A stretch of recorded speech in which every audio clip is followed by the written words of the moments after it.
Canada ਵਿੱਚ yellow light ਦਾ ਮਤਲਬ ਹੈ ਕਿ ਹੁਣ ਤੁਸੀਂ ਰੁਕਣ ਲਈ ਤਿਆਰ ਹੋ ਜਾਓ ਜਾਂ ਰੁਕ ਜਾਓ। ਇੰਡੀਆ ਵਿੱਚ ਯੈਲੋ ਲਾਈਟ ਦਾ ਮਤਲਬ ਹੈ ਜੇ ਤੁਹਾਡੀ 40 ਦੀ ਸਪੀਡ ਹੈ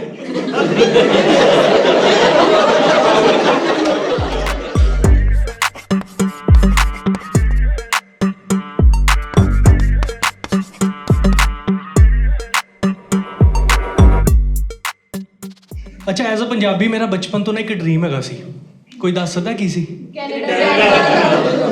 ਇੰਡੀਅਨ ਆਰਮੀ ਜੁਆਇਨ ਕਰਨਾ। ਸਟਾਪ ਸਟੀਰੀਓਟਾਈਪਿੰਗ ਯਾਰ। ਹਰ ਪੰਜਾਬੀ ਕੈਨੇਡਾ ਨਹੀਂ ਜਾਂਦਾ, ਕਈ ਆਸਟ੍ਰੇਲੀਆ ਜਾਂ ਨਿਊਜ਼ੀਲੈਂਡ ਵੀ ਜਾਂਦੇ। ਅੱਛਾ ਮੇਰਾ ਡ੍ਰੀਮ ਸੀ ਇੰਡੀਅਨ ਆਰਮੀ ਜੁਆਇਨ ਕਰਨਾ। ਇੰਡੀਅਨ ਆਰਮੀ ਨਾ ਜੁਆਇਨ ਕਰਨਾ ਇੰਨਾ ਈਜ਼ੀ ਨਹੀਂ ਹੈਗਾ ਜਿੰਨਾ ਤੁਸੀਂ ਮੂਵੀਜ਼ 'ਚ ਦੇਖਦੇ ਹੋ। ਉਹਦੇ ਲਈ ਪਹਿਲਾਂ ਤੁਹਾਨੂੰ ਐਗਜ਼ਾਮ ਦੇਣਾ ਪੈਂਦਾ ਹੈ, ਫਿਰ SSB ਦੇਣੀ ਪੈਂਦੀ ਹੈ, ਫਿਰ ਮੈਡੀਕਲ ਹੁੰਦਾ ਵੈ, ਉਹਦੇ ਬਾਅਦ ਮੈਰਿਟ ਲਿਸਟ 'ਚ ਤੁਹਾਡਾ ਨਾਮ ਆਉਂਦਾ ਨਾ, ਤਾਂ ਜਾ ਕੇ ਤੁਸੀਂ ਐਲੀਜੀਬਲ ਹੁੰਦੇ ਹੋ ਟ੍ਰੇਨਿੰਗ ਵਾਸਤੇ। ਮੈਂ ਸੋਚਿਆ ਇੰਨਾ ਲੰਬਾ ਪ੍ਰੋਸੈਸ ਹੈ, ਸ਼ੁਰੂ ਕਰਦੇ ਹਾਂ। ਮੈਂ ਐਗਜ਼ਾਮ ਦਿੱਤਾ ਆਇਲਟਸ ਦਾ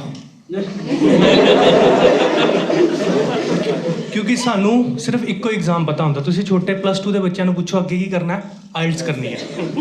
ਅੱਗੇ ਨਹੀਂ ਪਤਾ ਅਸੀਂ ਕੀ ਕਰਨਾ, ਇਸ ਲਈ ਮੈਂ ਵੀ ਕੀਤੀ ਆਇਲਟਸ।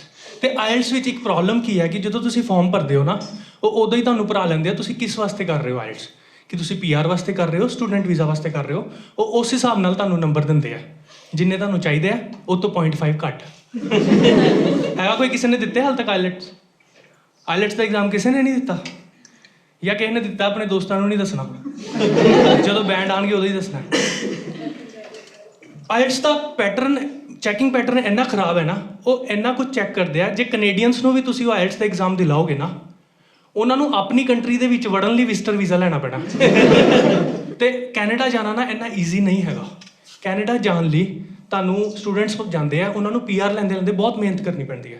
ਉਹ ਡਬਲ ਸ਼ਿਫਟਾਂ ਕਰਦੇ ਆ, ਕਿੰਨਾ ਕੰਮ ਕਰਦੇ ਆ, ਕਿੰਨਾ ਕੁਝ ਕਰਨਾ ਪੈਂਦਾ ਵੈ। ਮੈਨੂੰ ਇੱਦਾਂ ਕੁਝ ਵੀ ਨਹੀਂ ਕਰਨਾ ਪਿਆ। ਮੈਂ ਆਪਣੇ ਹਿੱਸੇ ਦੀ ਮਿਹਨਤ ਇੰਡੀਆ ਵਿੱਚ ਹੀ ਕਰ ਲਈ ਸੀ। ਮੈਂ ਕੁੜੀ ਲੱਭੀ ਜੇ ਕੋ PR ਹੈਗੀ।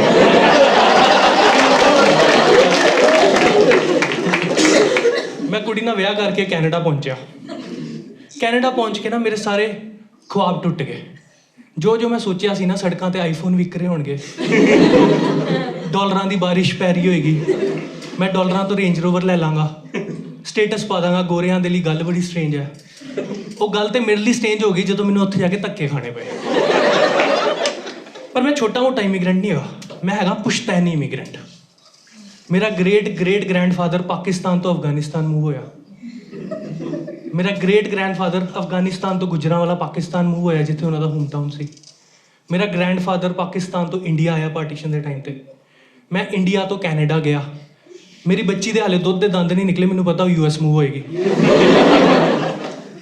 ਬਟ ਕੈਨੇਡਾ ਜਾ ਕੇ ਨਾ ਮੈਨੂੰ ਕੋਈ ਡਿਫਰੈਂਸ ਨਹੀਂ ਫੀਲ ਹੋਇਆ। ਕੈਨੇਡਾ ਇਜ਼ ਸੇਮ ਜੋ ਕਿ ਇੰਡੀਆ ਵਰਗਾ ਵੈ। ਕੋਈ ਕਿਸੇ ਨੇ ਕੋਈ ਗਿਆ ਕੈਨੇਡਾ ਜਾਂ ਵੀਡੀਓਜ਼ 'ਚ ਦੇਖਿਆ ਵੈ? ਵੀਡੀਓਜ਼ 'ਚ ਦੇਖਿਆ ਨਾ। Canada is just like India, ਮੰਨਦੇ ਹੋ? ਇੱਥੇ ਵੀ ਧੱਕੇ ਆ, ਉੱਥੇ ਵੀ ਧੱਕੇ ਆ। ਬਰੈਂਪਟਨ ਹੈਗਾ, Brampton is just like Chandigarh.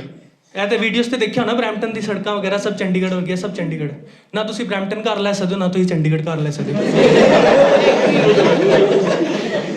ਮਹਿੰਗਾਈ ਇੰਨੀ ਹੈ। ਪਰ ਮੈਂ ਸੋਚ ਲਿਆ ਮੈਂ ਅਗਲੇ ਸਾਲ ਦੇ ਐਂਡ ਤੱਕ ਘਰ ਲੈ ਲੈਣਾ, ਇਸ ਲਈ ਮੈਂ ਲੋਟਰੀ ਪਾਉਣੀ ਸ਼ੁਰੂ ਕਰਤੀ ਹੈ। ਜਿਵੇਂ ਇੱਥੇ ਲੋਟਰੀ ਹੁੰਦੀ ਨਾ, ਕੈਨੇਡਾ ਵਿੱਚ ਹੁੰਦੀ ਹੈ ਲੋਟੋ ਮੈਕਸ। ਉਹਨੂੰ ਜਿੱਤਣ ਦਾ ਇੱਕੋ ਸਭ ਤੋਂ ਈਜ਼ੀ ਤਰੀਕਾ ਹੈ, 15-20 ਬੰਦੇ ਮਿਲ ਕੇ ਤੁਸੀਂ ਪੂਲ ਕਰੋ, ਮਿਲ ਕੇ ਤੁਸੀਂ ਲੋਟਰੀ ਪਾਓ, ਪ੍ਰੋਬੇਬਿਲਿਟੀ ਵੱਧ ਜਾਂਦੀ ਹੈ। ਜੋ ਪ੍ਰਾਈਜ਼ ਹੋਏਗਾ ਆਪਸ 'ਚ ਡਿਵਾਈਡ ਕਰ ਲਓ। ਮੈਂ ਵੀ ਇੱਦਾਂ ਕੀਤਾ। ਮੈਂ ਗਿਆ, ਉੱਥੇ ਜਿਹੜੀ ਕੁੜੀ ਸੀ ਕੈਸ਼ੀਅਰ, ਮੈਂ ਉਹਨੂੰ ਕਿਹਾ ਲੋਟਰੀ ਦੇ। ਉਹ ਕਹਿੰਦੀ ਐਲੋ ਸਰ। ਮੈਂ ਕਿਹਾ ਜੇ ਸਾਡਾ ਕਿਸੇ ਦਾ ਵੀ 50 ਮਿਲੀਅਨ ਨਿਕਲਿਆ, 1 ਮਿਲੀਅਨ ਵਿੱਚੋਂ ਤੇਰਾ। ਉਹ ਖੁਸ਼ ਹੋ ਗਈ, ਕਹਿੰਦੀ ਆਲ ਦਾ ਬੈਸਟ ਸਰ। ਮੈਂ ਕਿਹਾ ਮੈਨੂੰ ਨਹੀਂ, ਆਲ ਦਾ ਬੈਸਟ ਤੈਨੂੰ। ਆਪਾਂ ਗਏ, ਆਪਾਂ ਵੇਟ ਕੀਤਾ ਪ੍ਰਾਈਜ਼ ਦਾ। ਪੈਸਿਆਂ ਨਾਲੋਂ ਵੱਧ ਆਪਾਂ ਲੋਟਰੀ ਸੰਭਾਲ ਕੇ ਰੱਖੀ। 2-3 ਬੰਦਿਆਂ ਨੇ ਜੇਬ ਵਿੱਚ ਦੱਬੀ, ਉਹਨਾਂ ਤੋਂ ਟੁੱਟ ਕੇ ਕਢਾਈ ਬਾਹਰ। ਬਚੋ ਪ੍ਰਾਈਜ਼ 'ਤੇ ਕੀ ਆਉਣਾ ਸੀ, ਜਿਨ੍ਹਾਂ ਨਾਲ ਮੈਂ ਪੂਲ ਕੀਤਾ ਉਹਨਾਂ ਸਾਰਿਆਂ ਨੇ ਮੈਨੂੰ ਪੈਸੇ ਨਹੀਂ ਦਿੱਤੇ। ਥੋੜ੍ਹੀ ਚੀਜ਼ਾਂ ਡਿਫਰੈਂਟ ਵੀ ਹੈ ਕੈਨੇਡਾ ਅਤੇ ਇੰਡੀਆ ਵਿੱਚ। ਜਿਵੇਂ ਕੈਨੇਡਾ ਵਿੱਚ ਪੀਪਲ ਆਰ ਵੈਰੀ ਨਾਈਸ। ਤੁਸੀਂ ਵੀਡੀਓਜ਼ 'ਚ ਦੇਖਿਆ ਹੋਏਗਾ, ਉਹ thank you, sorry, good morning, good evening, have a great day ਤੋਂ ਬਿਨਾਂ ਗੱਲ ਨਹੀਂ ਕਰਦੇ। ਬਹੁਤ ਪਿਆਰੇ ਲੋਕ ਹੈਗੇ ਆ। ਇੰਡੀਆ ਵਿੱਚ ਤੁਹਾਡੇ ਸਗੇ ਤਾਏ ਦਾ ਮੁੰਡਾ ਸੇਮ ਗੱਲ ਕਰ ਲੈਣਾ,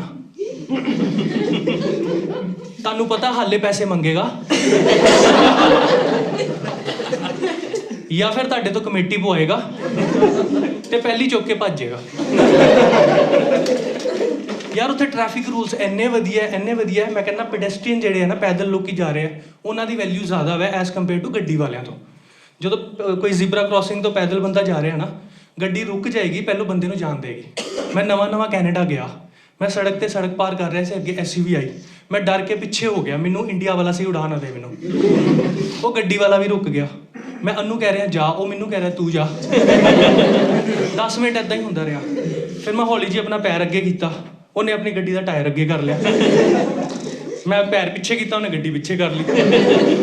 ਮੈਂ ਫਿਰ ਪੈਰ ਅੱਗੇ ਕੀਤਾ, ਉਹਨੇ ਟਾਇਰ ਅੱਗੇ ਕਰ ਲਿਆ।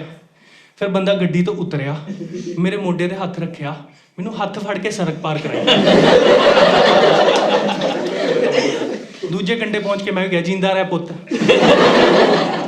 ਉਹਦੇ ਬਾਅਦ ਉਹ ਨਿਕਲਿਆ। ਇਹੋ ਜਿਹੇ ਰੂਲਸ ਹੈ। ਇੱਥੇ ਯੈਲੋ ਲਾਈਟ ਹੈਗੀ ਹੈ। ਕੈਨੇਡਾ ਵਿੱਚ ਯੈਲੋ ਲਾਈਟ ਦਾ ਮਤਲਬ ਹੈ ਕਿ ਹੁਣ ਤੁਸੀਂ ਰੁਕਣ ਲਈ ਤਿਆਰ ਹੋ ਜਾਓ ਜਾਂ ਰੁਕ ਜਾਓ।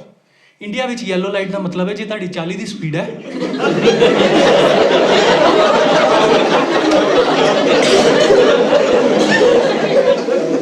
ਤੁਸੀਂ 100 ਦੀ ਸਪੀਡ ਕਰ ਲਓ। ਇੱਥੇ ਨਹੀਂ ਰੁਕਦਾ।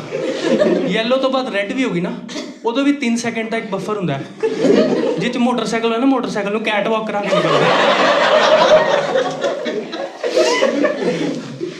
ਪੁਲਿਸ ਹੈ ਯਾਰ, ਇੱਥੇ ਟ੍ਰੈਫਿਕ ਰੂਲਸ ਕੋਈ ਫੋਲੋ ਨਹੀਂ ਕਰਦਾ। ਉੱਥੇ ਪੁਲਿਸ ਵਾਲੇ ਨੇ ਅਗਰ ਹੌਰਨ ਮਾਰਤਾ, ਇਹਦਾ ਮਤਲਬ ਹੈ ਕਿ ਤੁਹਾਨੂੰ ਰੁਕਣਾ ਹੀ ਪੈਣਾ ਵੈ। ਰੁਕ ਜਾਂਦੇ ਆ।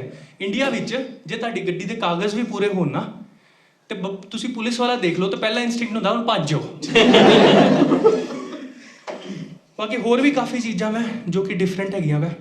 ਉੱਥੇ ਕਸਟਮਰ ਕੇਅਰ ਵਾਲੇ ਲੋਕ ਹੈਗੇ ਆ, ਕਿੰਨੇ ਪਿਆਰ ਨਾਲ ਗੱਲ ਕਰਦੇ। ਇੱਕ ਵਾਰ ਕਾਲ ਕਰਦੇ ਆ, ਤੁਸੀਂ ਮਨਾ ਕਰਤਾ ਫਿਰ ਤੋਂ ਕਾਲ ਨਹੀਂ ਆਉਂਦੀ। ਉਹਨੂੰ ਸੇਲ ਤਾਂ ਹੀ ਮਿਲੇਗੀ ਜੇ ਤੁਸੀਂ ਬੈਕ ਕਾਲ ਕਰਕੇ ਉਹਨੂੰ ਕਹੋਗੇ ਕਿ ਮੈਂ ਇਹ ਚੀਜ਼ ਲੈਣੀ ਹੈ। ਮੈਨੂੰ ਇੰਡੀਆ ਵਿੱਚ ਅੱਜ ਵੀ ਉਸ ਫਲੈਟ ਦੇ ਕਾਲ ਆ ਰਿਹਾ ਜੋ ਮੈਂ 7 ਸਾਲ ਪਹਿਲਾਂ ਲਿੱਤਾ ਸੀ। 2 ਸਾਲ ਪਹਿਲਾਂ ਉਹਦੀ ਕਿਸ਼ਤਾਂ ਮੁਕਾ ਚੁੱਕਿਆ।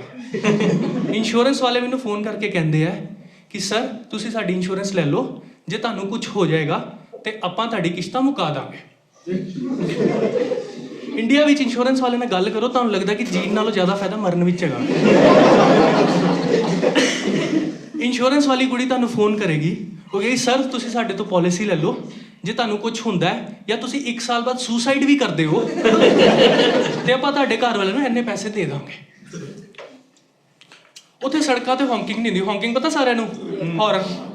ਉੱਥੇ ਸੜਕਾਂ ਤੇ ਹੌਂਕਿੰਗ ਨਹੀਂ ਹੁੰਦੀ। ਇੱਥੇ ਇੰਡੀਆ ਵਿੱਚ ਹੌਂਕਿੰਗ ਛੱਡੋ, ਉਹਨਾਂ ਨੇ ਬੱਸਾਂ ਨੇ, ਟਰੱਕਾਂ ਨੇ ਗਾਣੇ ਲਵਾਏ ਹੁੰਦੇ ਹੌਰਨ।